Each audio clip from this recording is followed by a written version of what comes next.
What's up, Comic Book Nation? BD here at Heroes and Villains Fan Fest with Mr. Stephen Amell. So first of all, I gotta ask, you're in our hometown. This is comicbook.com's headquarters location. How's Nashville? I did not know that. Welcome to our city. Nashville's great. As I said at the panel, it's like New Orleans and Austin had a love child and sprinkled a little country in, and it's really good, man. It's a lot like that, man. Well, don't fail our city. All right. I have not. I will not. I feel like I'm exceeding expectations in your city. Yeah, I think people are pretty satisfied. All right. But let's talk a little bit about Arrow. Season 6, we talked a little bit about this during the panel. When do you go back to jump in on production? I'm going to fly back to Vancouver tomorrow by way of Chicago, and then I'm in on Monday morning.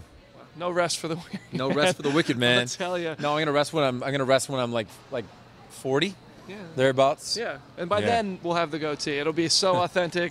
That's right. So real. But and then we also talked about this, but it's something that I've been wondering. With season 5 starting so heavily influenced by Laurel's death, season 5 ended with such a momentous moment, huge cliffhanger, like who did Negan kill type cliffhanger. How does this all? The episode's called Fallout. What can you say about it? What is the impact of the finale on? I can say that the impact of the finale is going to be felt throughout the season. There's always like a cataclysmic moment in every one of our seasons that influences everything. Right. And for us, it was the explosion on the island. If anyone survived, they didn't survive without either emotional and or physical scars. So there's death coming, huh? I got to ask these questions. You know I do. So you're well past 100 episodes now. Yep. How do you guys keep this show fresh? What have you learned in the process?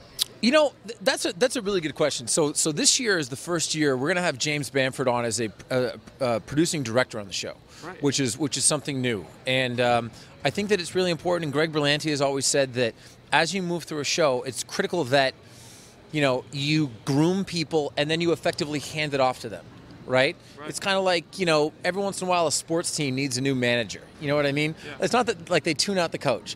And it's not that we tuned out anyone. It's just that I think that season 5, all things being equal, considering that it's our 5th season, all things being in play, I think it was our strongest year.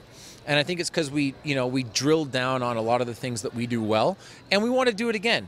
I feel like the best that we could possibly do, I think that season 5, it was the end of a chapter, and maybe even a book. Yeah. So season 6, I don't think that we can equal the weight because we can't take a bunch of stories full circle again. Right.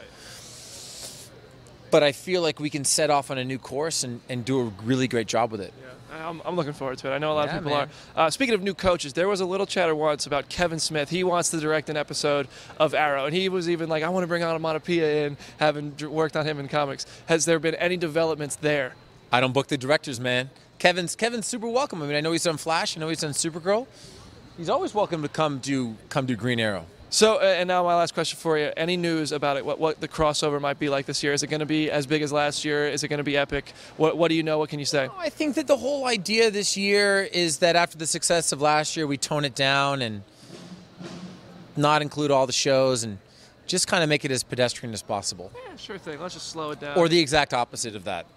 Full speed ahead. Full speed ahead, Let's man. do it. I think that the idea this year, from what I understand, is last year they said 4-night crossover, but in a lot of ways, Supergirl was just kind of like a lead into the Flash. Right. So I think that I think this year, I think they really want to get everyone involved. It's not going to be a 4-night.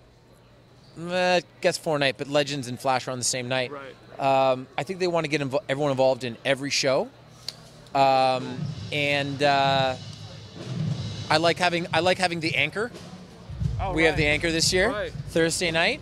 And, I mean, I know exactly what's going to happen. Do you think that maybe gives the show a little freedom to be last during the week? I would rather be last than first. I would rather be last than first, second, or third. We get to be the conclusion of We get to be the conclusion. That's really cool. Yeah, man. Awesome, man. Well, thank you so much. You're Looking so welcome. forward to it. All right, brother. Have fun. Thank you.